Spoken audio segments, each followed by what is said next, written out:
Hello everyone, my name is Aggie Vaughan and I'm the host of West Queen West Unveiled. And with me today is Ashlyn Rose.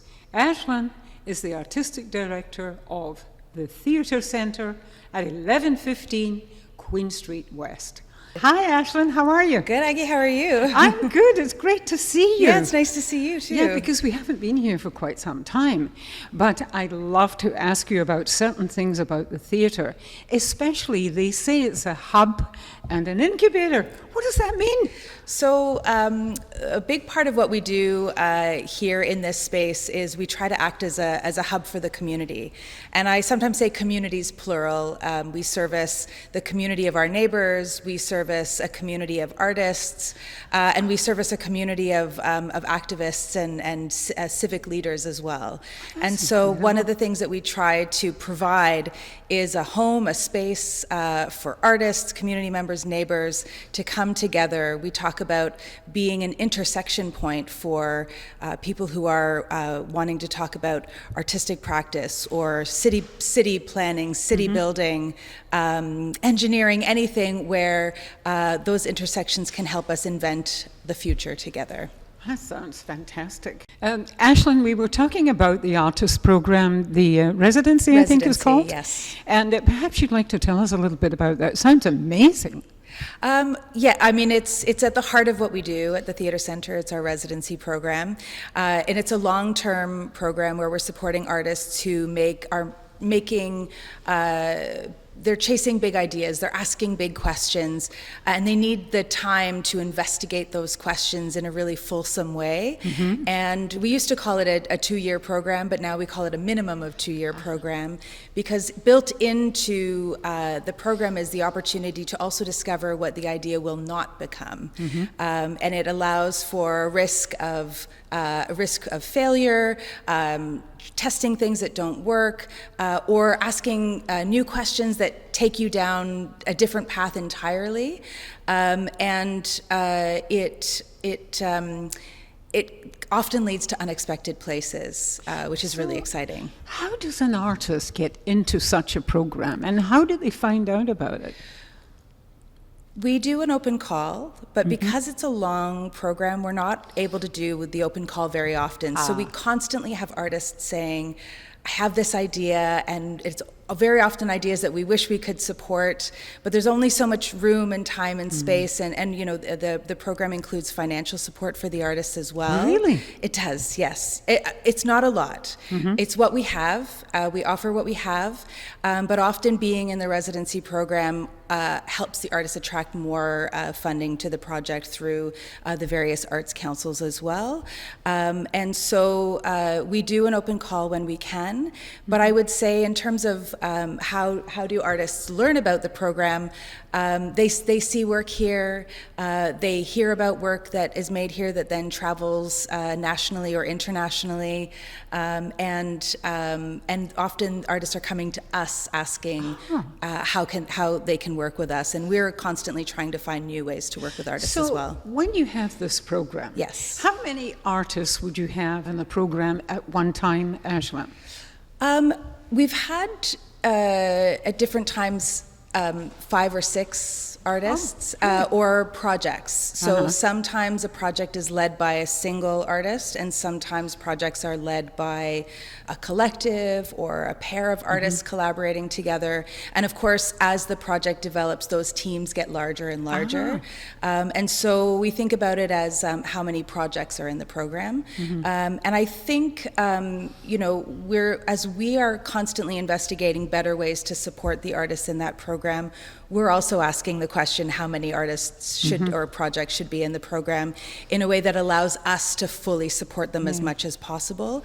And so I think it's somewhere, the ideal number is somewhere in that 5 or 6 range. Is it kind of like a classroom environment? Oh, no. Or is it in the theatre itself? In the space itself. One of the unique things about the program is it allows the artist to build a project in the space where it will eventually be produced. That's a great idea. Yes, and so that's one of the huge benefits. So all of the technical elements that are available, very often some of the first collaborators on projects are the designers. So as the project is developing, the design, the container for the idea develops along with the idea. And that's not often available to artists. But I think in terms of how the program actually looks, how it works, what it looks like for each artist, it's different for every artist. It's different for every project, because we start with the question, what do you need? And every artist, every collective needs a different set of things. Some of them need more help from us, some of them need more mentorship, some of them just need the space and the time, some of them need an outside eye, and we try to build a program that supports those needs. So let's say you have an artist that's going to write a play. Yes. Right, and they've got this great idea.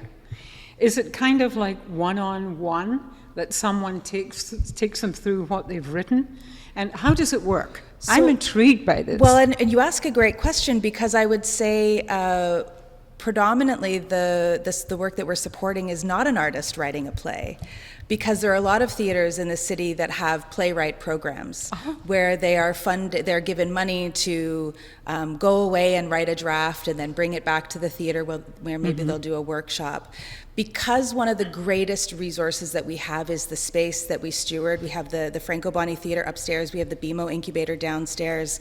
Because that's one of our greatest resources, we focus those resources on the artists who need those specific resources the most. So the works that we're supporting are works that need space in which they're going to be developed.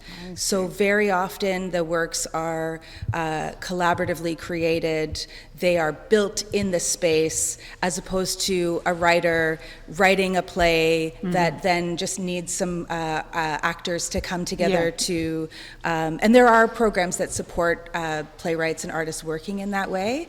And when the residency program was created, it was created at a time, maybe 20 years ago now, it was created at a time by my predecessor, Franco Boni, along with incredible artist Jennifer Tarver, when what was available to artists in the city were predominantly playwright programs. And so they saw a need in the community for something that was more about collective creation or creation-based process. And so we've been working to fill that need for artists now for many years. So is it more kind of like performing arts that Yes. you have here? The language that we often use is live art. Oh. So it encompasses dance, theater, performance art. We often are working with artists who we say are at the edge of a practice, or they're at the intersections of multiple practices. So we'll have visual artists who are working with dancers, who are working with sound designers. We've had a neurologist in residence. Oh, really? We've had journalists in residence. And as I said, each of those individual residency artists needs a different set of Yes, of tools. course. And so sometimes the tool is or the needs that they have is, I need you to help me build a team around this project, because if you're a journalist, you don't necessarily know who the best lighting designer is going to be, who the best projection designer, who the sound genius, the composer. And so one of the things that I feel really excited about doing in my role is learning about the artist, learning about the idea, and then helping them build the exact right team of people around those ideas. And it's not even necessarily always about the skill or the talent or the experience of the collaborator coming in, but also who the human being is. Yeah, exactly. Because you could have the most skilled person, but have them not be the right fit for this collaborator or for this idea or for this process. So it is a collective of who is the right human being that is then bringing their incredible skill and experience to the table. That's interesting. You say they may not be the right fit. Yes. So if they're not the right fit, how do you approach that with the artist? So often we'll say to the lead artist on a project when we're proposing a collaborator is collaborate with this artist during this particular residency period. So as we bring an artist in, we're kind of setting some shared expectations of, we're going to try this out. We're going to see if this is the right fit for the lead artist, and we're also going to see if it's the right fit for the collaborator that we're bringing in. We've had collaborators that we've brought in who have then said, I love this project, but I don't think I'm the right person for it. Oh, really? And so I would say most often the collaborations end up working out and end up going long term, but every now and then we've had instances where a lead artist has said, you know what, I think I need someone with a slightly different perspective coming in. I need someone with a different perspective than my own, or someone who has a perspective more like mine, or a slightly different skill set. But it's about kind of setting those mutual expectations off the top so that everybody is aware that we're trying this for now, and then we'll see where it goes. But you also put on performances here, don't you, for the public? Yes. Oh, yes. So how do you do that? So one of the gifts of residency is the ability then to produce the works that come out of the program. Great. So, but again, because the program can take a long time. We've had artists finish creating something in 2 years, and we've had artists finish creating something in 10 years. Wow, that's and the commitment is to as much as possible get to that place of producing that work with them. And then we also present work. We bring work in from artists from around the country and other countries. We bring work in that hopefully will be in some kind of conversation with the work that we're making here. So perhaps in form it's in conversation with, or in thematically or subject matter might be in good conversation with what we're developing. And then the other role that we play for the arts community is providing space to other companies who don't have venues. So we provide lower than market rental rates for other not-for-profit theater companies, and they present their work here. So later this month, we will have Corpus Dance Theater will be here, and they're doing a piece called Mukashi Mukashi, which looks incredible. So I'm really excited for that.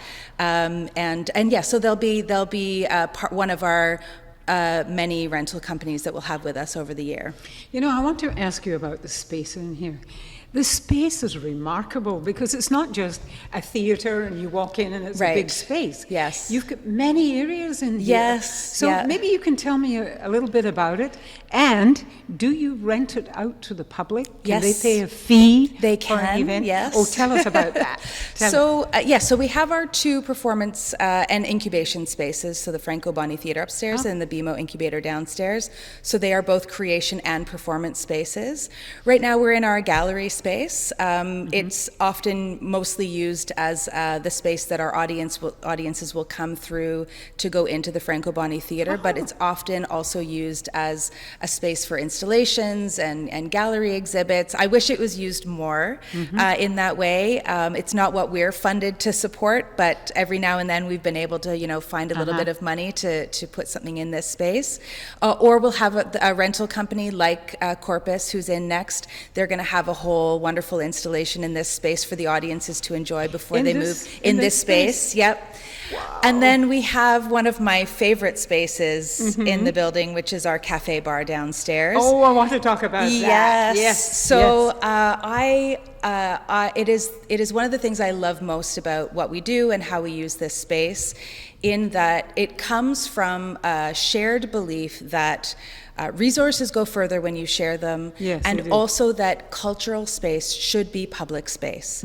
So when my predecessor, Franco Boni, was kind of dreaming up this forever home for the theatre center, he really wanted it to include a piece that was open to the public when we were in the building work, that it would also be open to the public to come and enjoy. So we have the cafe bar downstairs, which we operate. Oh. And so in essence, it's a not-for-profit cafe.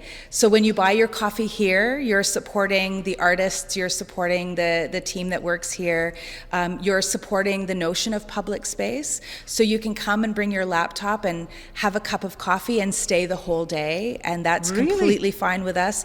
Yeah, we even, as we were building the bar, we put in plugs underneath the bar so that you could sit with your laptop all day long and not have to worry about running out of battery. Yeah. And the fact that it's all windows coming in as well Yes. was really an attention to detail of wanting the world to be able to see from the outside what's happening inside, and also wanting our artists who are making work here to be able to see the world outside, so that you're constantly reminded that the work that you're making is not being made in a silo. It's being made it's being made in a neighborhood. It's being made in a city. It's being made in a country. It's being made in a world, and that keeps that in mind as an artist is moving forward with an idea. I love this. I really do. The idea is fabulous. It's not an idea, it's actually in practice.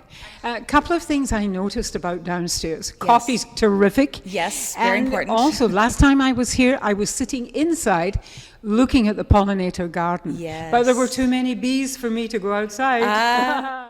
So, yeah, I love the pollinator garden, Yeah. and it has built up steadily over a number of years, starting from one small garden patch into a larger and larger garden, led by a community member, Randy, who lives in the neighborhood and came to us one day and said, could I plant a garden? And we said, could you plant a garden? Yes, please. Wow. And so, and fortunately this year we were able to expand it even further with a Pollinate TO grant.